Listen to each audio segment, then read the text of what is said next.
அப்படிதான் பேசுவேன். உங்க வக்கரத்தை வந்து என்கிட்ட மட்டும் கொட்டாதீங்க. வேற எங்கேயும் போய் பண்றதுக்கு தைரியம் இல்ல.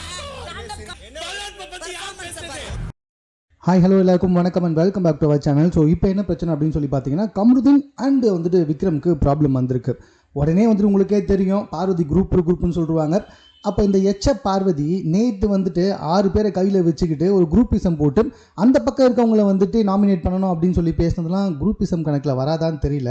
இந்த கமருதீனுக்கு அறிவு இருக்கா இல்லையான்னு தெரியல, மானம் சூடு சொன்னலாம் இருக்கானே தெரியல.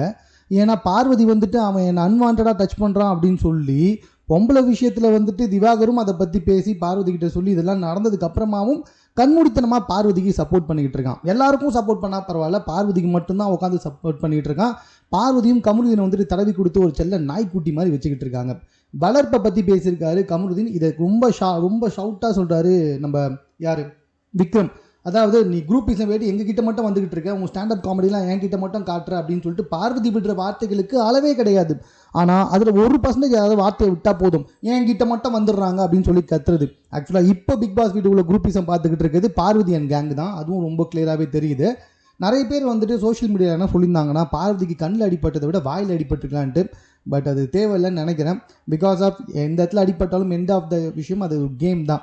ஸோ அதில் யாருக்கு அடிபட்டிருந்தாலும் வந்துட்டு அது வருத்தப்படக்கூடிய விஷயம்தான். ஆனால் பார்வதி பேசுறதை வச்சு தான் அவங்க அப்படி பேசிகிட்டு இருக்காங்க அப்படின்றதும் நல்லாவே புரிஞ்சிக்க முடியுது. விக்ரம் பயங்கரமாக கத்துனது காரணம் வளர்ப்பை பற்றி யார் பேசினது அப்படின்ட்டு. ஸோ வளர்ப்பை பற்றி பேசினது கமருதீன் தான். கமருதீன் கிட்ட சண்டைக்கு போகும்போது பார்வதி தேவையில்லாமல் வந்திருக்காங்க. ஸோ இதுதான் வந்துட்டு வளர்ந்துக்கிட்டே போயிருக்கு. கமருதீன் வந்துட்டு அவருடைய கேம் ஆடினா போதும், பார்வதிக்காக மட்டும்தான் இருப்பேன், பார்வதி சப்போர்ட்டாக மட்டும்தான் இருப்பேன், பார்வதியை மட்டும்தான் கணக்கில் வச்சுப்பேன் அப்படின்னு சொன்னால் கமருதீன் ரொம்ப சீக்கிரமாகவே வெளியே போயிடுவான்றதுல டவுட்டே கிடையாது. ஸோ இப்போ இவங்க 3 பேருக்குமே பிரச்சனை. ஒரு பக்கம் வந்துட்டு குரூப்பிசம் சேர்ந்துக்கிட்டு என்கிட்ட மட்டும் பேசாத அப்படின்னு விக்ரம் கிட்ட சொல்கிறாங்க.